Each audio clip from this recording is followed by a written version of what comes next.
Hi hello, ഞാൻ കവി അനഗസിലേക്ക് എല്ലാവർക്കും സ്വാഗതം. അപ്പോൾ ഇന്നത്തെ വിശേഷവും 10 മണിച്ചെടികൾ തന്നെയാണ് കേട്ടോ.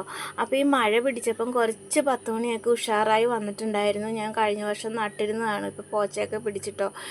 അപ്പോൾ അതിൽ കുറച്ച് പൂക്കളൊക്കെ ഉണ്ടായിട്ടുണ്ട്. അപ്പോൾ നമുക്ക് അതൊക്കെ ഒന്ന് കാണാം കേട്ടോ. പിന്നെ ഞാൻ കുറച്ച് ഓൺലൈനായിട്ട് വാങ്ങിച്ച 10 മണിച്ചെടികളുണ്ട്. അതിലും കുറച്ച് പൂവൊക്കെ ആയിട്ടുണ്ട്. അപ്പം നമ്മൾ 10 മണിച്ചെടി നടുമ്പോൾ ആദ്യമായിട്ട് ശ്രദ്ധിക്കേണ്ടത് നല്ല നീർവാർച്ചയുള്ള മണ്ണെടുക്കുക എന്നുള്ളതാണ്. അതിൻ്റെ നമുക്ക് എംസാൻഡോ മണലോ ചകിരിച്ചോറോ ചാണകപ്പൊടിയോ അങ്ങനെ നമ്മുടെ കയ്യിലുള്ള എല്ലാം കൂടി ഇട്ട് നമുക്ക് മിക്സ് ചെയ്തിട്ട് നല്ലൊരു പോട്ടി മിക്സ് ഉണ്ടാക്കി എടുക്കുക എന്നുള്ളതാണ് ആദ്യം ചെയ്യേണ്ട കടമ്പ കേട്ടോ. അതിനുശേഷം നമ്മൾ മഴ ഇപ്പം മഴ സമയത്താണെങ്കിലും മഴ കൊള്ളാതെ ഇരിക്കുന്നതായിരിക്കും 10 മണിച്ചെടികൾക്ക് ഏറ്റവും ഉത്തമമായ കാര്യം. അതുപോലെ തന്നെ 10 മണിച്ചെടികൾക്ക് ആവശ്യമായ മറ്റൊരു കാര്യമാണ് പ്രൂണിങ് ചെയ്ത് കൊടുത്താൽ മാത്രമായിട്ട് നല്ല തിക്കായിട്ട് പൂക്കളുണ്ടാവുള്ളൂ. ഇപ്പം ഞാനിതൊന്നും പ്രൂണിങ് ചെയ്തിട്ടില്ല. കാരണം എന്താണെന്ന് വെച്ചാൽ ഇത് ഞാൻ നട്ടിട്ട് ഏതൊക്കെ കളർ ഉണ്ടെന്ന് അറിയാൻ വേണ്ടിയാണ് കേട്ടോ.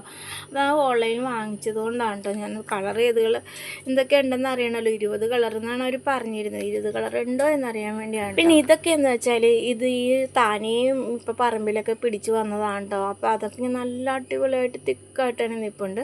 കുറച്ച് കഴിയുമ്പോൾ ഇതെന്തായാലും പോകും. കാരണം മഴ ഇതിന് പറ്റിയൊരു കാലാവസ്ഥയല്ലല്ലോ. അതുകൊണ്ട് തന്നെ 10 മണിച്ചെടിയിൽ മഴ വരുമ്പോൾ നല്ല ഉഷാറായിട്ട് ഇങ്ങനെ വളർന്നു വരികയും ചെയ്യും. അതുപോലെ തന്നെ അടിച്ചു പോവുകയും ചെയ്യും കേട്ടോ. അപ്പം മഴയ്ക്ക് മുമ്പുള്ള ഒരു കാഴ്ചയാണ് ഇതൊക്കെ. വേനൽക്കാലത്ത് ഒരുപാട് പൂക്കൾ തരികയും നമ്മൾ ഒരുപാട് സന്തോഷിപ്പിക്കുകയും ഈ 10 മണിച്ചെടികൾ ചെയ്യുമെങ്കിലും മഴ സമയത്ത് അതങ്ങനെ പാടെ തന്നെ പോകും കേട്ടോ. അപ്പോൾ നമുക്ക് നല്ല സങ്കടമാകുമല്ലോ. പിന്നെ ഇതിൻ്റെ വിത്തൊക്കെ വീണ് അടുത്ത മഴ സമയത്ത് വീണ്ടും കിളുത്ത് വരും. അത് തന്നെ ഒരു ആശ്വാസം. പിന്നെ ഇതൊക്കെ ഞാൻ കഴിഞ്ഞ ദിവസം വാങ്ങിച്ചതാണ്. ഇത് ഞാൻ ചകിരിച്ചോറിൽ മാത്രമാണ് നട്ടേക്കണത്. പോട്ടി മിക്സ് എന്ന് പറഞ്ഞിട്ട് കടയിൽ നിന്ന് തന്നതാണ് കേട്ടോ. പക്ഷേ ഇതിൽ ചകിരിച്ചോറ് മാത്രമേ കണ്ടുള്ളൂ.